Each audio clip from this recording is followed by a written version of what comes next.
Boa tarde. Agora eu vou falar um pouco sobre uma outra parte do projeto, do grupo de aves do projeto, que é a análise de poluentes orgânicos em algumas amostras de aves lá do arquipélago.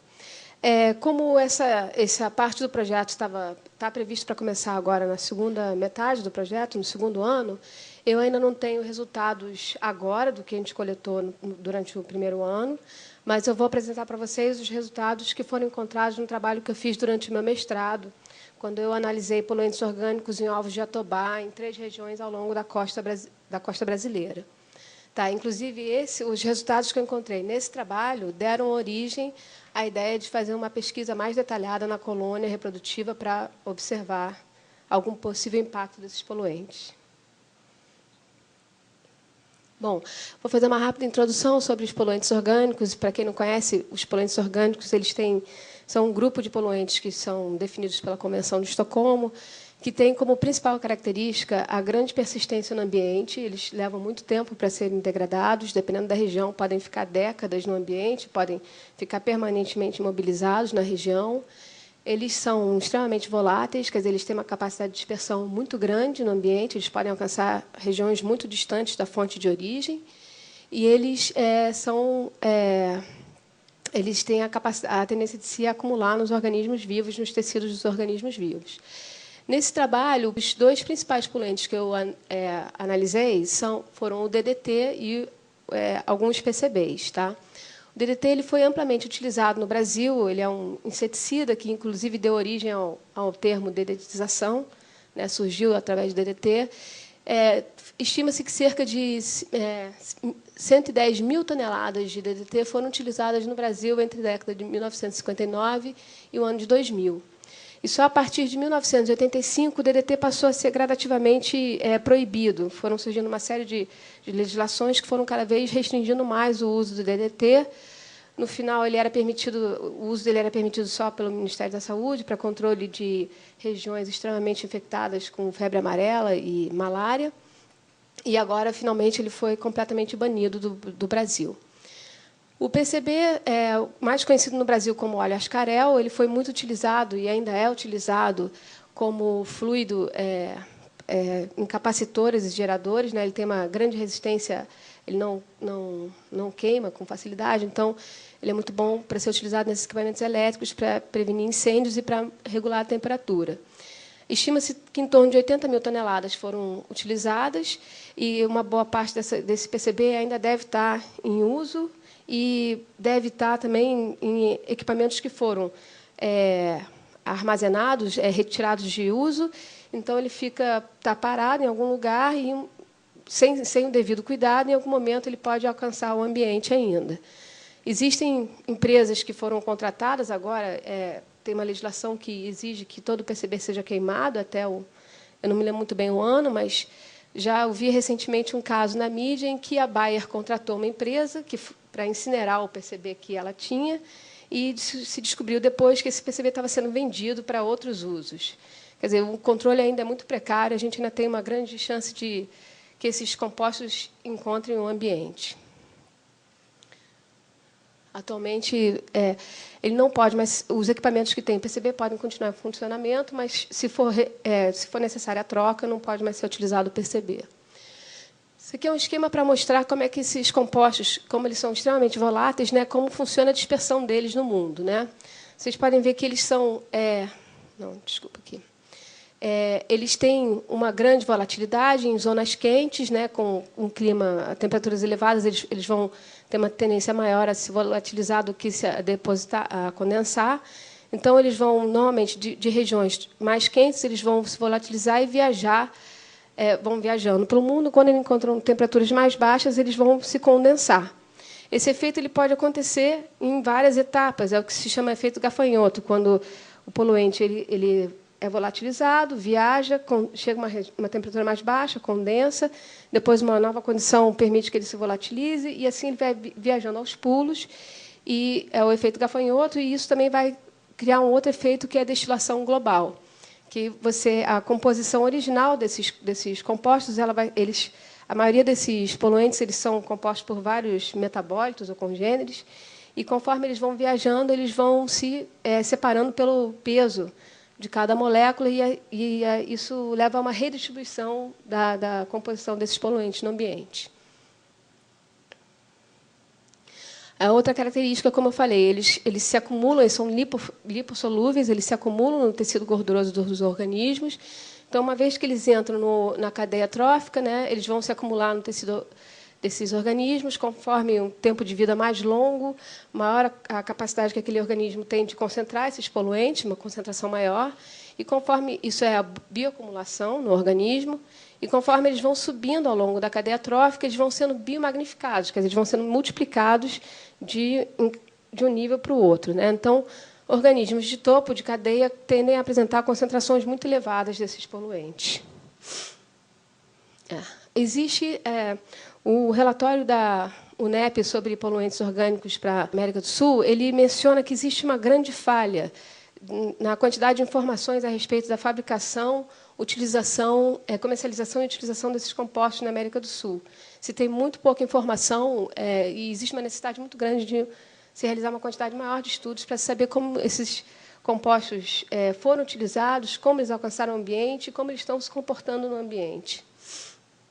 Para se ter uma ideia, sobre aves marinhas no Brasil, até a época em que eu fiz esse trabalho, só existia um artigo, que foi um artigo de 1983, de Roland Weber, em que ele analisa, se não me engano, 2 ovos de jatobá marrom, do arquipélago São Pedro e São Paulo, e uma carcaça.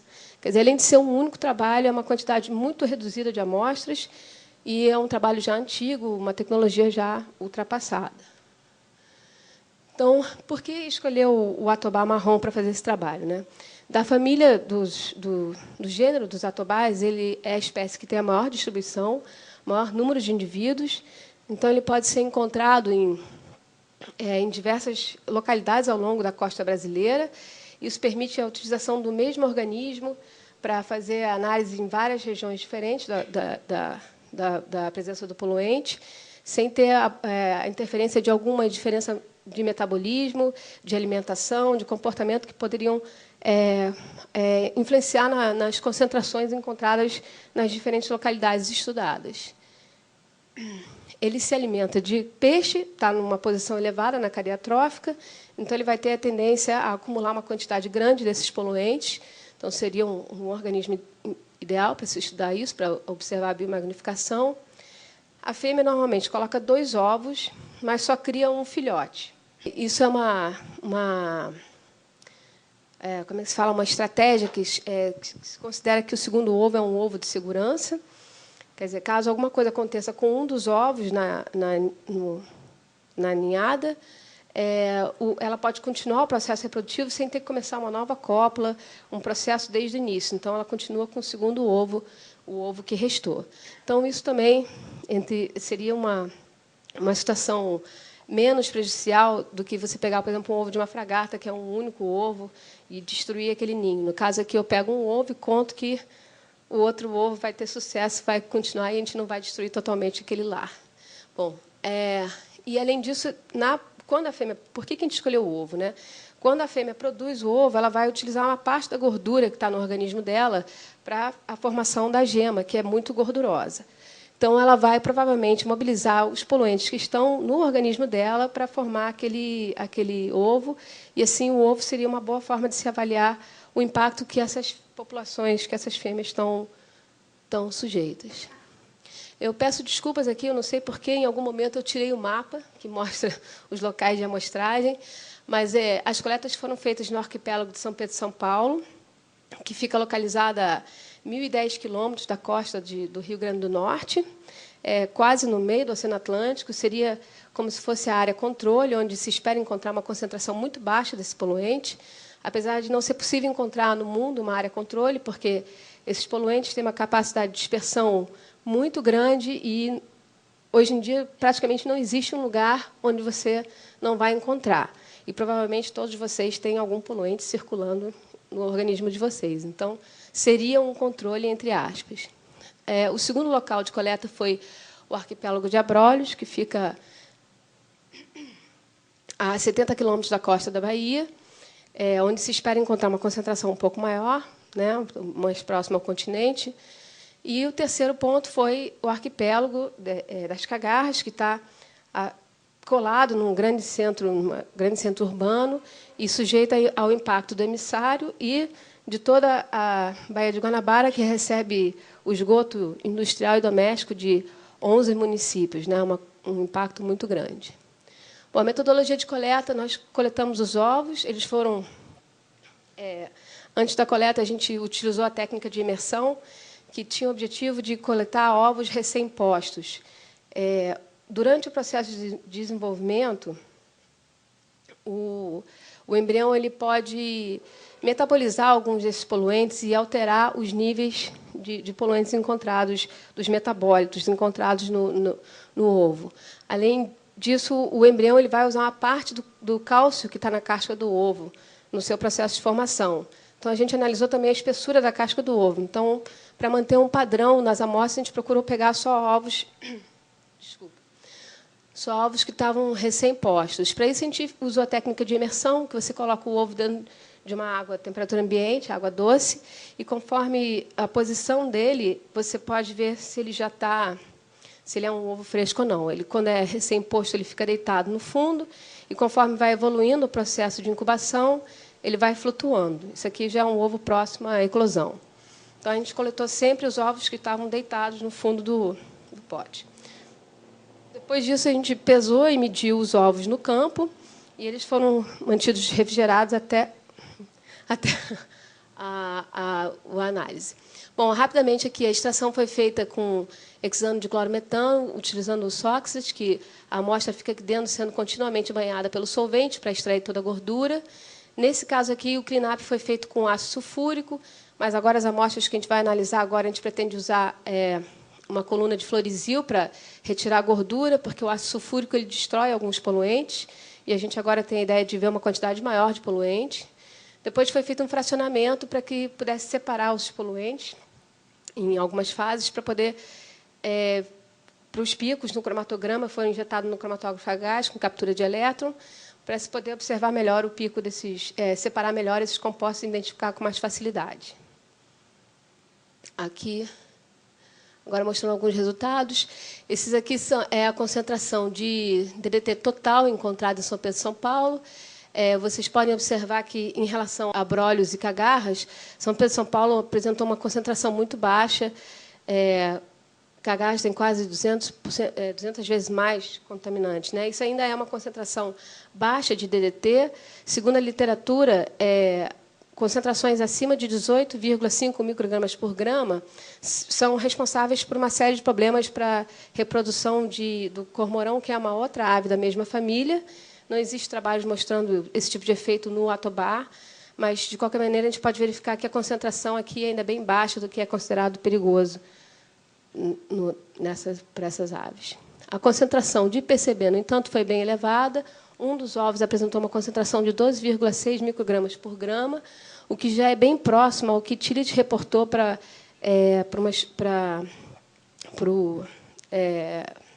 a sulabassana, que é uma outra espécie do mesmo gênero, e que, com essa concentração, começou a apresentar uma série de problemas de reprodução, com embriões com má formação, redução da espessura do casco do ovo. Então, quer dizer, em relação ao... redução da espessura do casco do ovo, não, mas má formação nos embriões. Então, em relação ao PCB, as concentrações que essas aves lá nas cagarras estão expostas são bem elevadas e eu considero críticas, né? Outra questão analisada foi o índice de toxicidade, que é um índice que leva em consideração alguns PCBs que são considerados mais tóxicos e tenta avaliar o grau de exposição da toxicidade que esses organismos estão expostos. O índice calculado para as cagarras foi de 58,54 picogramas por grama, o que ainda está longe do índice considerado